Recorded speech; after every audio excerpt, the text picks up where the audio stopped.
you talk about the Act of 1871 and what people say about the government being a corporation is a scam, and it's a lie.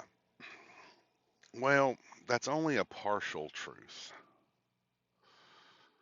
This document here that you can see on the video, it's the District of Columbia overview, a timeline. Okay, I'm not going to read word for word because it's just over 2 pages. But Congress retained authority over the incorporation of local entities that carried out a range of public services. Okay, now, what people are saying about the Act of 1871 is wrong. Now, not that it's not saying it didn't create a corporation, the corporation already existed.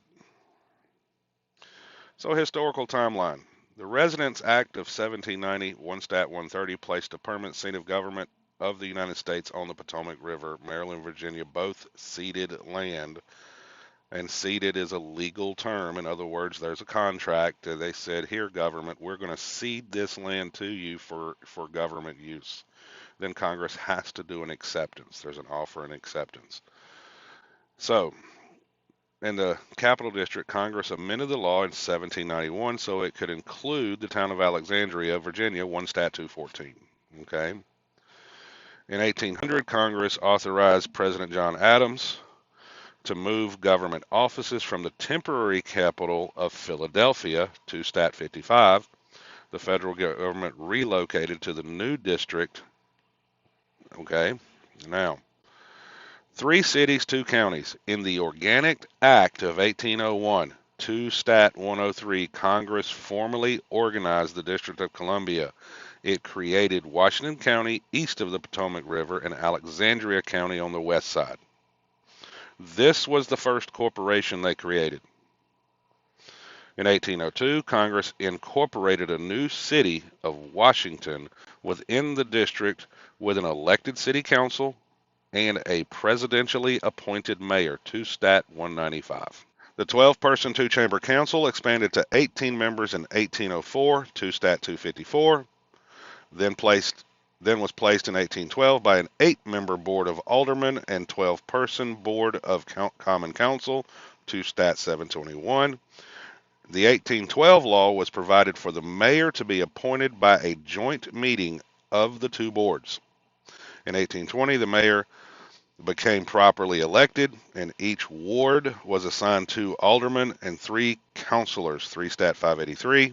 In 1848, Congress added more elected officers, assessors, collectors, registers, and surveyor, 9 Stat 223. Meanwhile, in 1846, Congress retroceded Alexandria, both the county and the town. In other words, they gave it back to Virginia. 9 Stat 35, Georgetown and Washington remained separate cities for the time being, but Congress created a district-wide police department in 1861, 12 Stat 320. Territorial government. Now, this is where it gets juicy. The Organic Act of 1871 consolidated Georgetown and Washington County into a single government. Okay? That was the purpose. The corporation was already created. They just did a reorganization. 16 Stat 419. The new government used the form then common for territories, a presidentially appointed governor, and elected delegates in Congress and 2-chamber legislative assembly. In the legislature, the council's 11 members were presidential appointees, while voters elected the 22 members of the House of Delegates. And then what happened? Appointed commissioner, 1874-1967. The territorial style government was short-lived. So the act, what was they talking about? 1871. In 1874, Congress replaced it with a 3-member commission. They repealed the Act of 1871 3 years later. So all these people screaming 1871, what you going to do with that? In 18 Stat 116, So in 1878, Congress earmarked one of 3 seats for an officer from the U.S. Army Corps of Engineers, 20 Stat 102. Then you got 1967 to 73, all appointed. You got 1967, President Lyndon B. Johnson recognized the district government and created a 9-member council and a single commissioner, all appointed by the president, 81 Stat 948. In 1968, Congress created the and elected school board, 82 Stat 101.